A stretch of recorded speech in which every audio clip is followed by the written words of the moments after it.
time we'll be going into our kind of warm-up song, I guess. You guys are all can sit down. Have a seat. Thank you. Ben,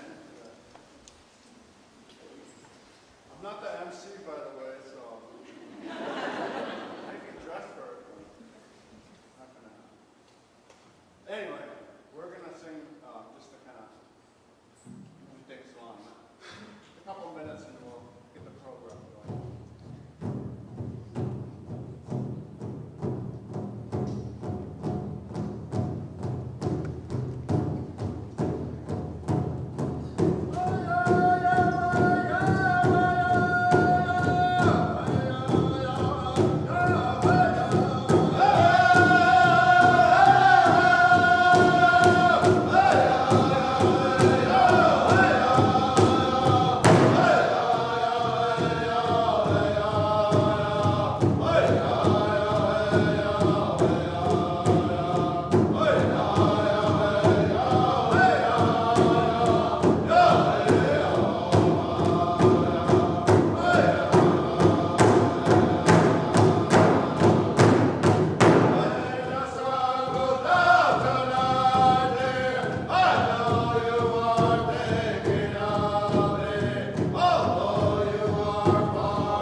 I'm in the wrong place. Postal, greetings. I'm on the WLUK. So I'm on Jason Yo Mus. Pochwicket O Mus. Wishkose. The post attack am. Goasa the Totam, Mishikmwana Totam. My name is Napus. I'm from the Menominee tribe. And I didn't know I was supposed to be doing this. I thought there was someone else was supposed to come. But I'm here. I'm here. So I'm one of the teachers for First Nation Studies. And I'm happy to see everybody here. And I wanted to share that I've been teaching here since January 2006, so I'll be going on 20 years. I went to school here for a while. Landon. So I also am a Vietnam veteran, serving with the 5th Amphibious Unit in Vietnam, October 1972 to March 1973. I came home, I would say, to a little bit more turmoil than I faced over there. I was with the Brownwater Navy. I was with the medevac unit, and I have one of my relatives, my friends here, that I actually helped extract out of Vietnam. But that was my duty. I can proudly say I never had to take a life, that I saved them. So I came home to a world of turmoil.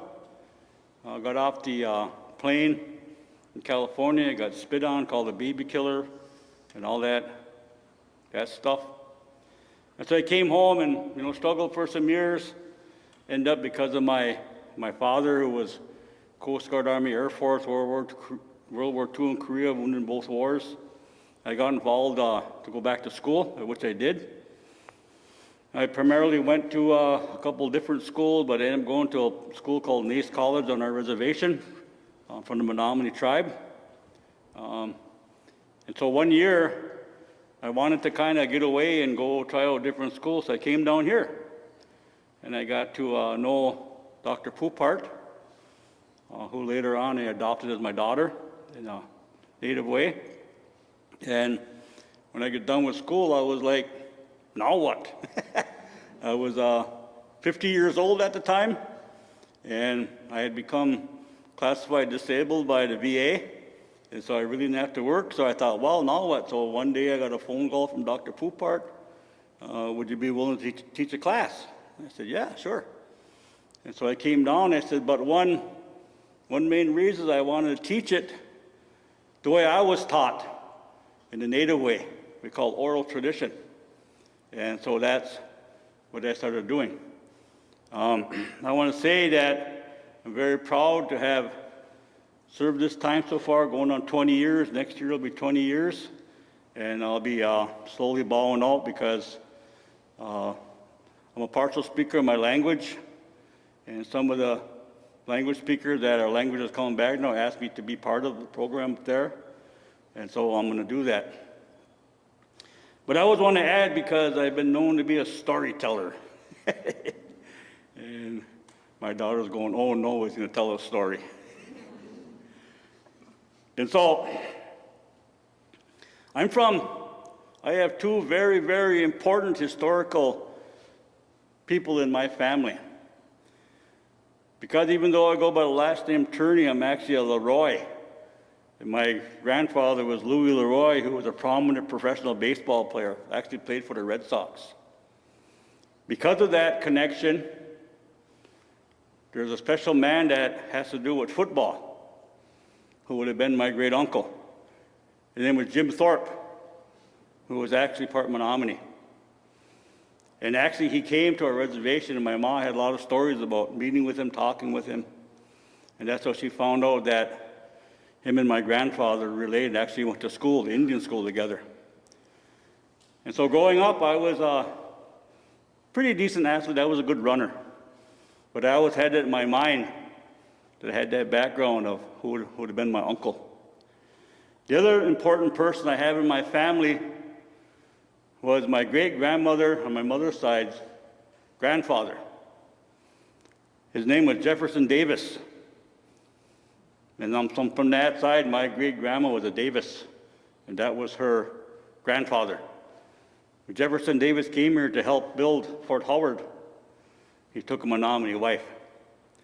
So I was always told these stories, and I said there's a very prominence I was told of our people being here, that they knew. Some of them were very, what do you want to say, where they knew the future. And they said, we have to really be careful, and we have to build this in a good way. We have people coming in, we have to respect them and help them along, help them survive. Because one of them is going to build something that's very, very important. And they said, even that's why we allowed this place they call Green Bay, Escaping Pochweekit. That's how you would say that in Menominee. And they said they're going to build a very, very important group that comes out of that, and we know that, so we hope that they take care of everybody in the community. And now we know them as the Green Bay Packers.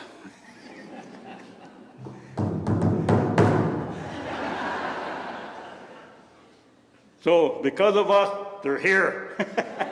So I want to say, to keep things short, I want to bring someone else up to take over, but I wanted to share that story, and of course I got a lot of stories. So I see Mr. Murphy here.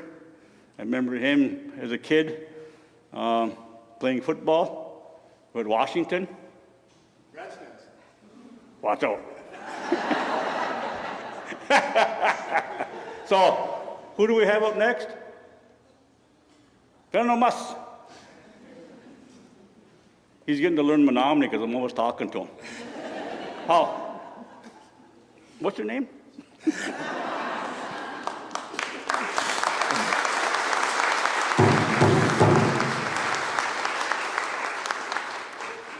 Thank you, Napus. I enjoy always listening to Napus speak, and it's really amazing to be with you all here today. I'd like to, we're going to do this a little out of order, as Napus raced me to the front here and got in front to get us started, but in a great way. We are very honored to have everyone here today, and joining us also today from the Ho-Chunk Nation, we have a distinguished elder, Mr. Richie Brown. So I'd like to invite Mr. Brown to come forward and say some words, and then we'll move forward with the program from there. So please welcome Mr. Brown.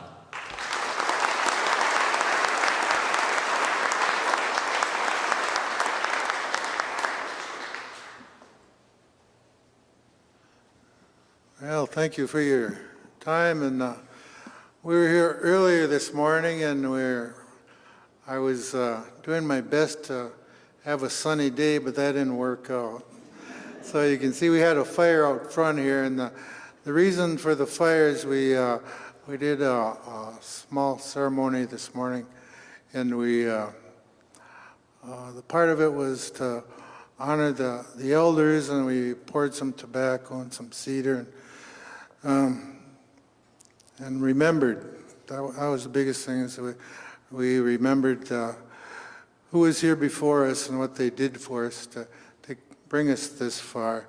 And we're standing here on the campus for the UW, but it reminds me of a place I was a few years ago up in the UP. I was standing on another campus up there, but this was up by Copper Harbor. It's on top of a hill up there, but it had a 360 view all the way around it. But what it was is right in front of me there was a slab, a granite slab but it looked like about the size of two tables. It was maybe, it wasn't 15 feet long, but it was dug out all the way around it so you could actually sit at it. And what it was, the slab was pecked into it was a star chart. There was a North Star and all the stars, and what this was it was a university, and this had been there for 1,000 years. So what they were teaching was navigation. So there's been education a long time here in the Midwest. So and this was probably back around the copper culture time, where they were moving a lot of copper out of the UP, which went global. You know, there was unbelievable the amount of commerce that was there. Went down the Great Lakes, went out that way. It went down the Wisconsin and down the Mississippi. So it's unbelievable commerce here, and it was worldwide. So we think that there wasn't nothing here before Columbus. Well, there's a few mistakes in our history, and we get into prehistory, you'll realize that there's a lot more to the story than what we were told. And that was my part when I went to work for the tribe. I'd spent a lot of time working as a surveyor. I was working out east. I was in Boston for 3 years doing a high-rise building out there. We went up 30 stories. And my job as a surveyor was to make the building go up straight, you know, at the line and grade. And that was our job. We were one floor behind the iron workers. So it was a little, some days were a little stressful, but it was always interesting. And what I learned from them is the workers there that were doing the steel erection, they were Micmac, and they come out of Canada, and they only worked on days like yesterday where you had a sunny day, no wind, then it would go up and it'd set the steel. But any kind of wind or any inclement weather, they didn't work. But the workers they had, the guys doing the erection were all tribal members, but they could go up and down these steel beams faster than you could climb a ladder. and they were unbelievable. But the erection company there was looking for a field engineer, so I was already on site working for the main company. Then I applied with them just to see what it was like, and they interviewed me, and then the superintendent said, "Well, how comfortable are you working up high?" I said, "Well, I can get around." He said, "Could you play baseball up there?" I said, "No, not quite." He said, "Well, that's what we're looking for is people that are comfortable, where they can move around and they don't hesitate and do what they have to do." So it was amazing to see the crew they had working. So I was a lot more comfortable to be a floor below them where everything was bolted together then. So you didn't have to worry about going too far over the edge. But that was just part of what I did before I went to work for the tribe. Once I went to work for the Ho-Chunk, they hired me because they had a GIS, and that was back 35 years ago, which was something new within the tribes. And I wanted to learn more about that, so I took the job. But like I said this morning, I was only there 2 weeks, and I got invited on a site down on the Wisconsin River. And I went down there, and the site was, the landowner had some mounds right on the Wisconsin River. He showed them to me, but then what he was interested in is the state of Wisconsin was pursuing, they were trying to buy up both sides of the river, all the way down from Prairie du Sac to Prairie du Chien. They wanted to own both sides of the river. Of course, the farmers down there, they had an organization where back then they were resisting the state acquisition. So they came to me and asked me what I could do for them. So once they showed me the site and we did some research, and we started negotiating on the site. And long story short, I ended up buying 3 farms down there and 650 acres. And of course, our tribal council said, "Well, it's a good idea, we're preserving the mounds, but what are we going to do with that?" So it's sitting on my desk, and I tried for 6-7 months to write a farm plan to recover some of the money we were spending on the acquisition. And of course, that was European thinking. I was trying to make it come close to zero on 7 years. I couldn't do it. And so what happened, I was down there visiting with the farms, and coming back one day, I was driving down Highway 60 headed west into it was towards the end of the day, so the sun was starting to set a little bit, but I seen this cloud of dust, and it reminded me of when you're a kid, you watched all these westerns where they started with a cloud of dust. Then you waited to see what come out of the cloud of dust. Well, what came to me along that Highway 60 that afternoon when I seen that cloud of dust, what was causing it was buffalo. So then when I got back to my office the next day, I took all my farm plans, pushed them off into the junk, and I wrote the whole proposal then just for a buffalo herd on the properties. So that's what we ended up with down there, was a buffalo ranch. And then everything kind of fell into place real fast, just boom, boom, boom. But the most exciting part about that is once I got the facility built was to go find the buffalo. So I spent a lot of time out in the western states visiting all the reservations, buying buffalo. So, that's because the tribal council give me the authority and the checkbook, and they said, "Do what you got to do." So I was all over the place buying buffalo. Then I had my wranglers. Once I bought the animals, they had to go bring them back, and I left that up to them, because the first buffalo in the facility, though, is my brother and I went out to Crow agency in Montana. And the Crow had given us 3 buffalo heifer calves. So of course, they called me and they said they'd brought them down and they were at their facility. They said, you've got 3 days to come get them or we're giving them to the next tribe on the list. So I got my brother and we got in a pickup truck and horse trailer and we drove out there and picked them up. And we got in there and it was a Saturday and they had a celebration going on because it was their holding facility was right next to where they built a new tribal clinic. They just opened it up, so they had a feast there that day. And we pulled in there, it was probably 2 or 3 in the afternoon. We backed up to the pens there and they loaded them into our trailer. And but the wranglers there said, go up there across the street go to the feast and they'll feed you. So of course we've been sitting in a truck all day, so we went over there and we were the last guys through the line.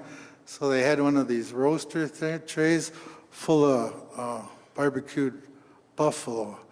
So they give us a whole tray because they knew who we were. They said, well, you guys look hungry. So they give us a tray and it was all buffalo. So we got back on the interstate and we were eating these ribs and throwing the bones out the window. And my brother said, I kind of like this. So we turned right around. We got back to the ranch down on the Wisconsin. It was like 3 or 4 in the morning. We backed the trailer up to our holding facility. And I got out and I was looking around the barn for there's some posts there, some electric fence posts, long, slender. Now, what I was going to do is just, the trailer had holes in it, so you could see the calves. I was going to poke them with that so they'd come out, but my brother was in a rush, and he opened the gate, and he was used to working with cattle, calves, where you just push them around. And right before I yelled at him, whatever you do, don't get in the trailer. And as soon as I said, don't get in the trailer, I heard a thunk, because he tried to grab the calf by the tail and push him out. And buffalo aren't used to that, so they kicked the crap out of our brother. But he said, oh, okay. So, but we did unload them, and they were there, but then and the sun was coming up, we got out of there. But then once we had those 3 on the property, they're all heifers, so we're thinking the next step, oh, we need a bull. So we went shopping for a bull, and we found one down on that farm in Janesville, where this was before the white buffalo calf was born down there, the Hyder farm. So we negotiated and we went down there, and that's where our first bull come from, was the Hyder farm. But it was a year later that white buffalo calf was born down there on the property. But the bull we had was actually a full brother to that white buffalo. So that was a great start to our herd down there. And at one time we ended up with, we had around 300 animals on site. So it was a great operation, and we learned a lot about buffalo. Then we had elk on another property over by Toma, so we were often running on the animals. We had cattle and horses, and it was a great time for the tribe then. But then, the way the economy and things go, right now we don't have animal on any of the facilities, but now they're thinking we should restart again. So that gives me another adventure to go on. So I'm looking forward to my next go-round. Thank you.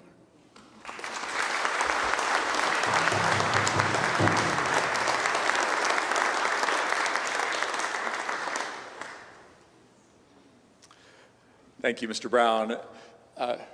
We start all of our events at UW Green Bay with our land acknowledgement, and I want to read that and give some context afterward to get started today. after we have learned. I think it's very important when we talk about our building. One of the things that's important is it's really a convergence of all kinds of learning. And I had the pleasure to, I think all of us always want to be a student for our whole lives.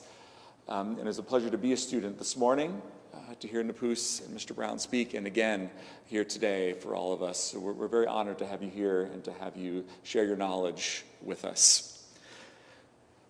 We at the University of Wisconsin-Green Bay acknowledge the First Nations people who are the original inhabitants of the region. The Ho-Chunk Nation and the Menominee Nation are the original first people of Wisconsin, and both nations have ancient historical and spiritual connections to the land that our institution now resides upon. Today, Wisconsin is home to 12 First Nations communities, including the Oneida Nation of Wisconsin, Forest County Potawatomi, Ojibwe Nation communities, Stockbridge-Munsee Community Band of Mohican Indians, and the Brotherton Indian Nation. We acknowledge the First Nations peoples of Wisconsin.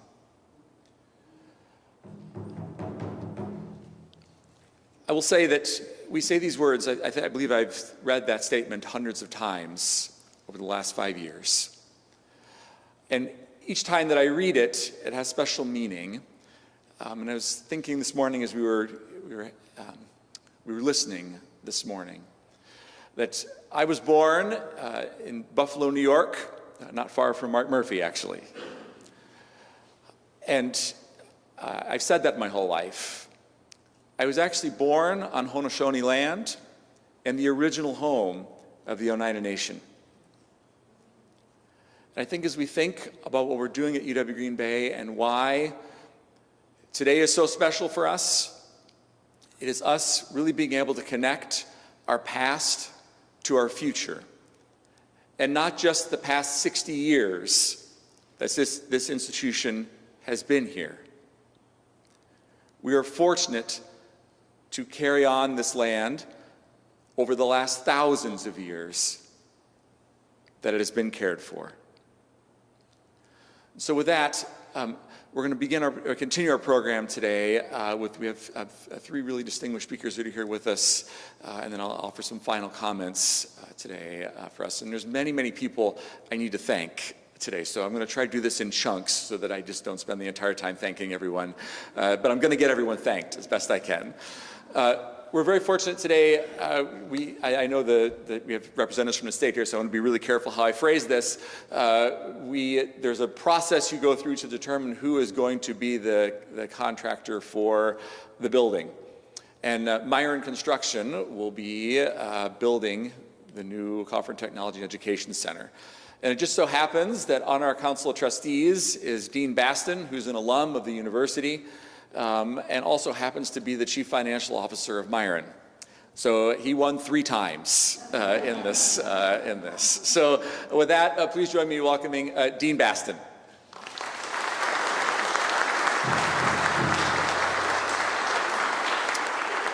Thank you, Chancellor, for that nice introduction. Good morning.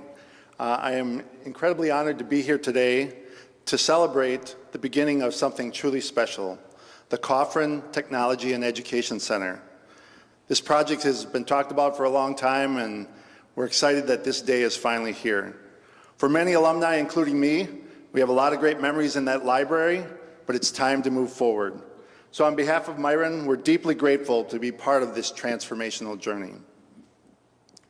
Today's earth honoring ceremony reminds us that before any building rises, we must pause and recognize the land, its history, and its people. I extend sincere respect to the Menominee and Ho-Chunk nations, not only for being good stewards of this land for many years, but for being valued clients and great partners in building a better future. This center will be more than bricks and beams. It will be a hub of innovation, collaboration, and learning, and an anchor for students, educators, and the broader community. It's exciting to think about the ideas and leaders that will emerge from this space in the future years to come. To the students and faculty of UW-Green Bay, the UW system, and everyone who has helped shape this vision, thank you for trusting us to help bring this to life. We don't take that responsibility lightly, and we're honored to build a place where futures will be forged. To the Myron men and women who will build this center, to our subcontractor and supplier partners, thank you in advance for the commitment and craftsmanship that you will pour into this project. Let this ceremony mark not the start of construction, but the shared commitment to honoring the earth, lifting up community, and building a legacy for generations to come. Thank you.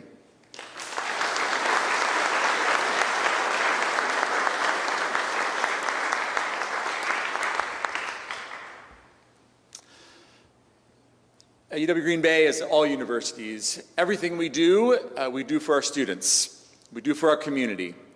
And we're very fortunate to have amazing student leadership here at UW Green Bay, and Creme Galaviz is our Student Government Association president and has really done a remarkable job in the last year in that role.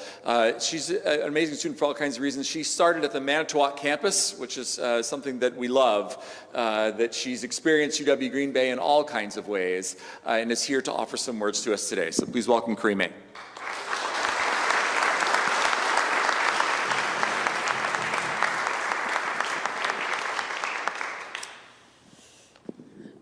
Good morning, everybody, and welcome to our beautiful campus. My name is Creme Galaviz, and I'm the student body president of the University of Wisconsin-Green Bay.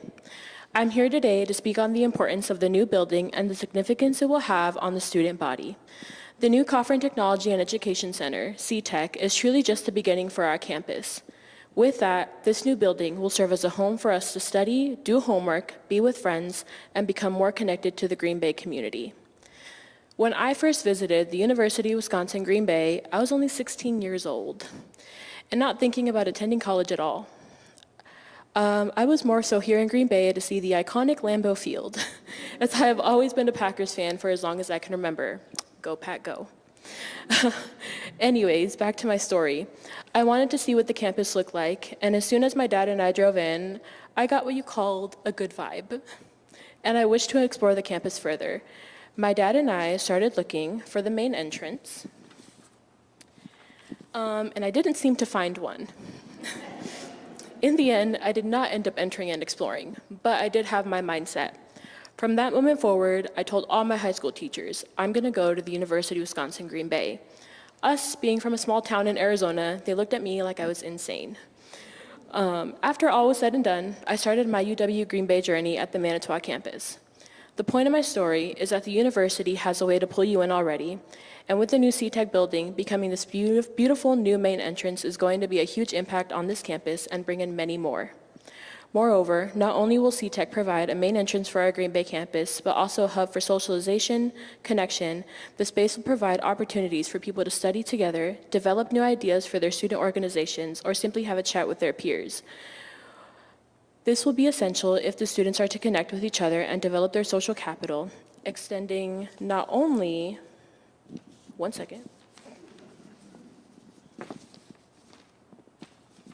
not only their friendships on UW Green Bay, but also their reason of staying here.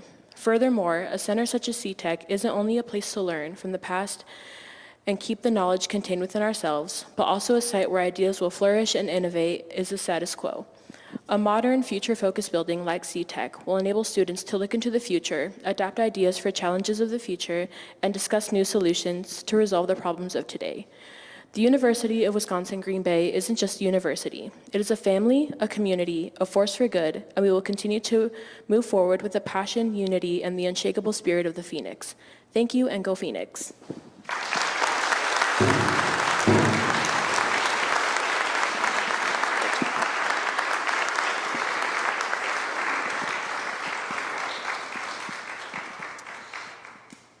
I'm looking forward to shaking Creme's hand again in a few weeks when we hand her her diploma. It's going to be hard to see her move on. She's done amazing things here. I was thinking today of how to introduce President Rothman, and I will say this as a bit of a joke, but I think now we can set our watches. In about 25 years or so, UW Green Bay will have its next state-funded building. And I say this because I'm not sure we would have had it within 25 years if it were not for President Rothman. So I would just give you a little of this just to, as a way to understand. I think, it's very difficult in someone in his role for people to see the work that he does behind the scenes to help the universities flourish. And he does a ton of things that no one sees.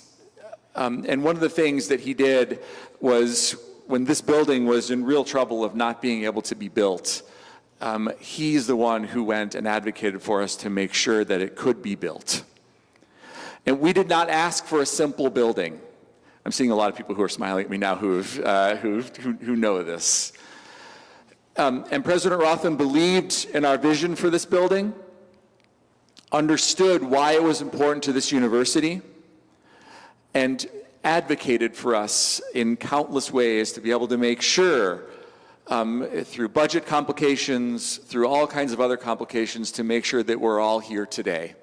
So please join me in welcoming President Rothman to share some remarks.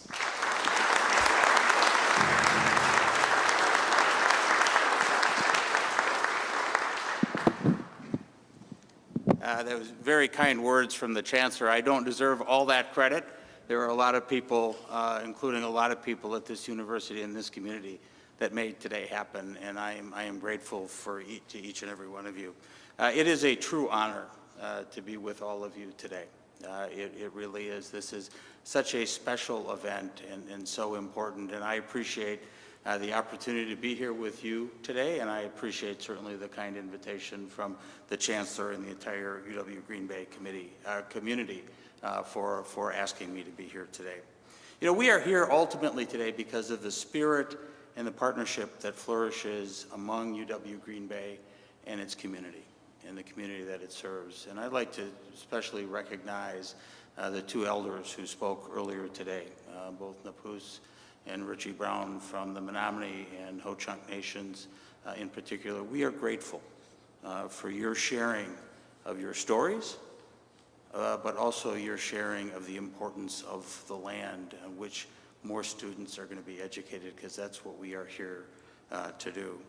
Working together with that collaboration, we believe higher education can continue to make a difference in the state of Wisconsin, and our partnership with the 12 tribal nations in this state is particularly important for our ability to do that. When Green Bay set out to do this project, it did not begin asking, what does the campus need? Rather, it asked this question: what do our students need, and what does our community need?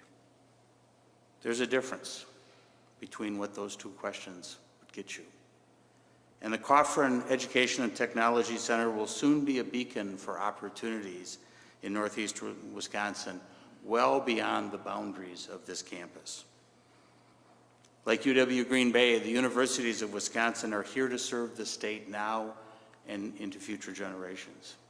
We believe we play a role in changing the trajectory of our students' lives, and that benefits all of us.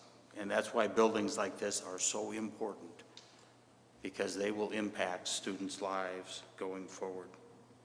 We are grateful to a lot of the partners who helped us get here, and particularly to the state of Wisconsin, to the legislative and executive branches that helped work us through. But the Chancellor was very kind in talking about the impact that I had. That's the man that made it happen. He is relentless in his advocacy for this university, and that's appreciated. That's important, because that makes things happen.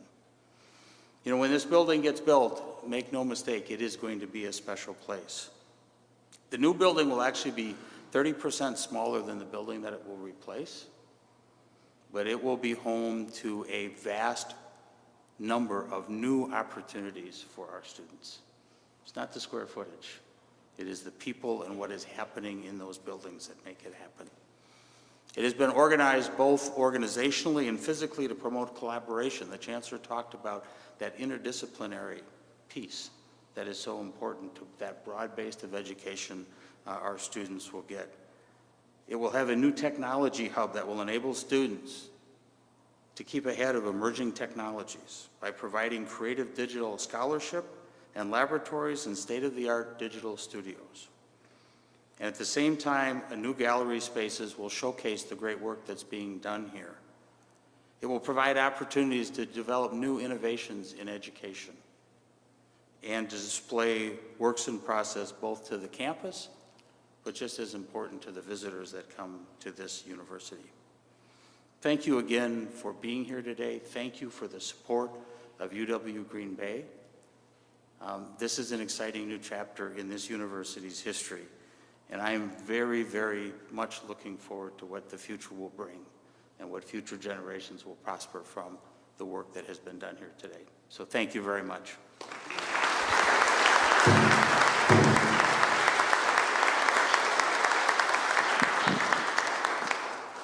So now I have many more people to thank, and so please bear with me for just a few minutes while we do this. But these are really important because I think we don't get here alone. We get here through lots of support and help anytime we make anything happen. I want to start, first of all, as weird as the way as this is start, is we had planned, obviously, to have this outside, and within about 12 hours or less, our staff at the Widener Center and our facilities crew did an amazing job flipping this over so we could be here in no time at all. So I just wanted to thank them all for making that happen.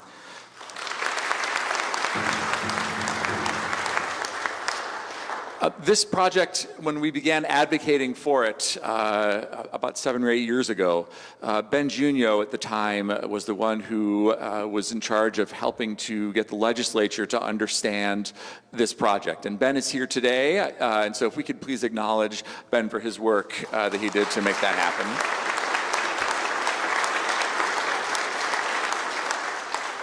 We're also very fortunate to have with us today Regent Tim Nixon, and Regent Nixon has been a great, he's a former faculty member here, a former student here, and a great advocate for the university, and we really appreciate the work of the Regents also to help us get this building to happen, so thank you, Regent Nixon, for your work.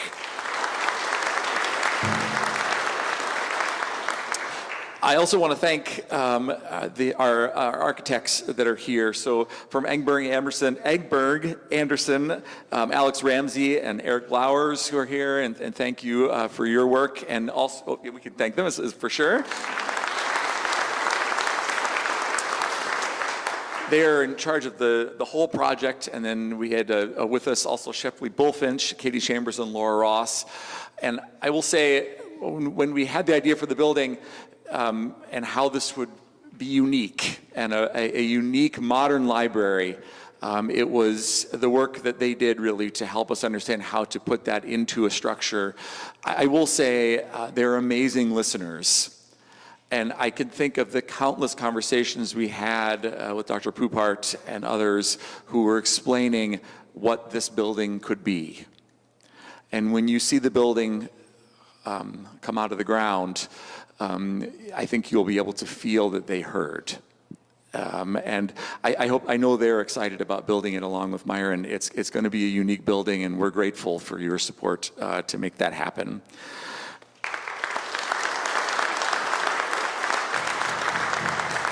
I also want to thank Bob Hoffman is here from the Department of Administration, and we partner with the DOA and the DFD to be able to build any state project. And so, Bob, thank you for all of your support also to make this go.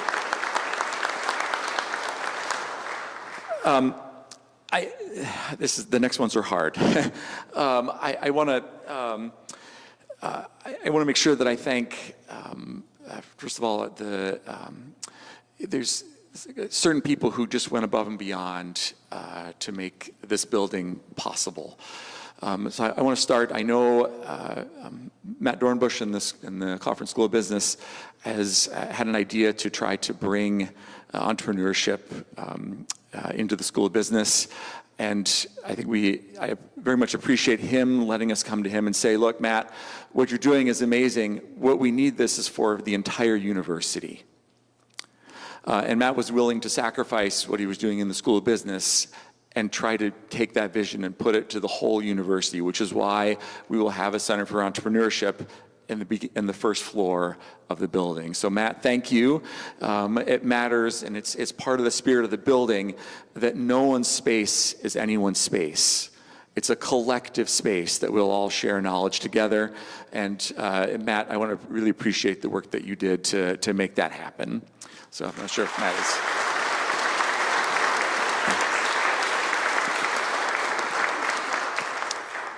Next, I want to thank Susan Grant Robinson, who I know she's going to get very angry at me for this, but Susan's one of those people who you never likes to be thanked, but puts in unbelievable hours and unbelievable energy, and she has coordinated this whole project from day one.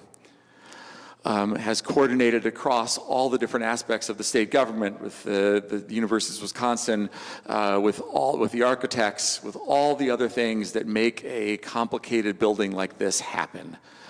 And so I work with Susan every day, and so it's hard for me to say this, but she's a miracle worker and does this on every day. And for those of you who work here, I think know that. And so Susan, thank you.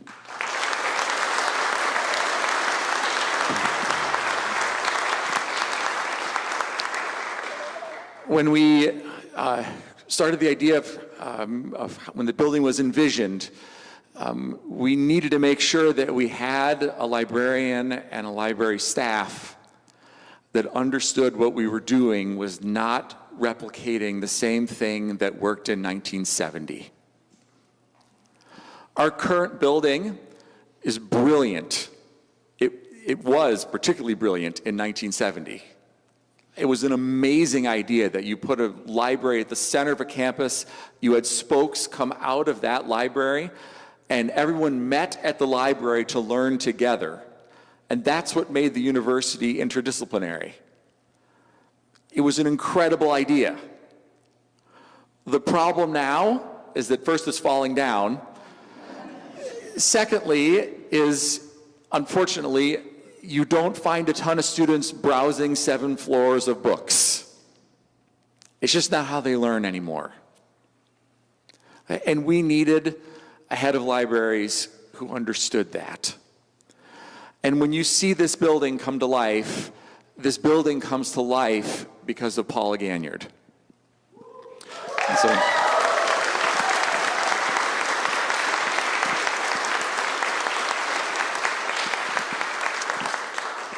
when I got here and knew we were going to try to build a new library, I was very nervous to have the initial conversations with Paula, and I learned very quickly that we just had to listen to Paula, and we were going to get a great building. Thank you. I also want to thank, I know that we also have Mr. Ernie Stevens, who is here from the United Nation, is incredibly honored that you chose to come today to be here. And we're incredibly honored also to have Chairman Tahasi Hill, Chairman of the United Nation. Mr. Stevens and Chairman Hill, could you please stand to be recognized? We're really grateful.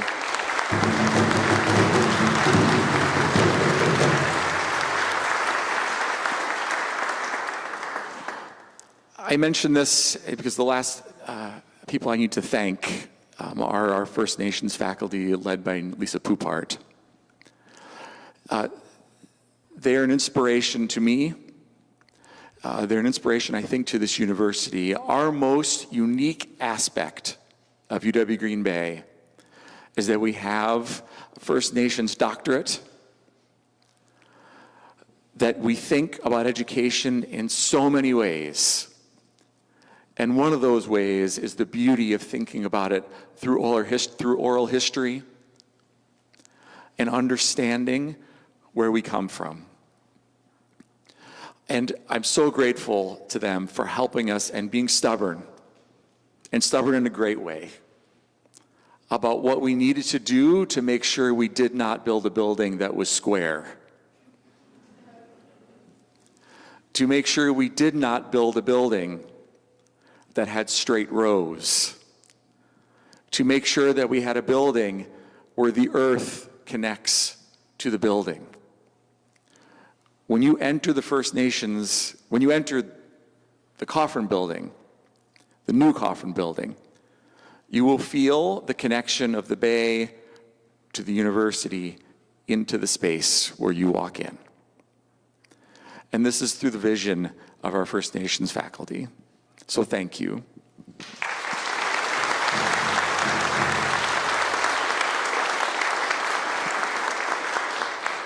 I will try to be quick here because I know you've heard a lot of talking, but I want to just make a few final comments about the space. I know, as I mentioned earlier, that we read the land acknowledgement before all of our events, but those are simply words. And as we talk all the time here, those words only matter if our actions match those words.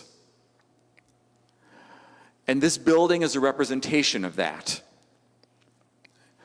We know that we have an amazing past. And we know that we need a building that honors that past and also shapes our future. This is essential for how UW-Green Bay must move forward. In addition to having our First Nations program and Center for Entrepreneurship on the first floor, there'll also be a Three Sisters Cafe. So you'll enjoy food that is inspired by beans, corn, and squash. It's healthier than the hamburgers and hot dogs I see currently out of the Phoenix Grill. Not that those are bad, they're good hamburgers. But it's really important that we understand and have a space like this where we could come together and share food that comes from the earth. As a university, it's really important that we continue to think interdisciplinary. And this building will help us understand that there is no such thing anymore as a Department of Entrepreneurship, that all of our students must be entrepreneurs. That is the 21st century.